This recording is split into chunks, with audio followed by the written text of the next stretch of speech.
High রে high, সখ্যের বিদেশ। বিদেশ নাকি টাকার দেশ, কই আমগো দেশে আরব দেশে আইসা এখন মাথা নষ্ট গরমে। 50 ডিগ্রি তাপমাত্রায় কাজ করি বাইরে, তাও নাকি বেতন দিব 2 মাস পরে। কি খাবো নিজে, কি পাঠাবো দেশে, চাউল ডাউল শেষ হইছে 5 দিন আগে। ধার দেনা করে চলি বন্ধু বান্ধব থেকে, এমন সোনার বালের বিদেশ কই জনে করে। أشرب في شهرية قليلة معدي أنا سوري الخروج ফ্রি ভিসা যারা থাকে তাদের আছে পেরা, মাস শেষে গন্ত হবে কফিলের ফায়দা। পরিবার মনে করে টাকা আসছে 2 হাতে, তারা কি জানে প্রবাসে কি চলে?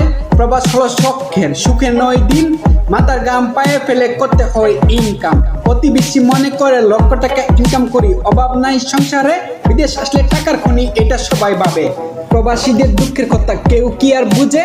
বুঝলে কি আর টাকা উড়ায় বড় শপিং মলে? প্রতি মাসে টাকা পাঠায় ধার দেনা দিতে, ঋণের জায়গায় ঋণ থাকে, টাকা শেষ 10 দিনে। আমার মতো মাইকা চিপাই পইরা আছে যারা, আল্লাহ যেন তাদেরকে দেন উঠাইয়া।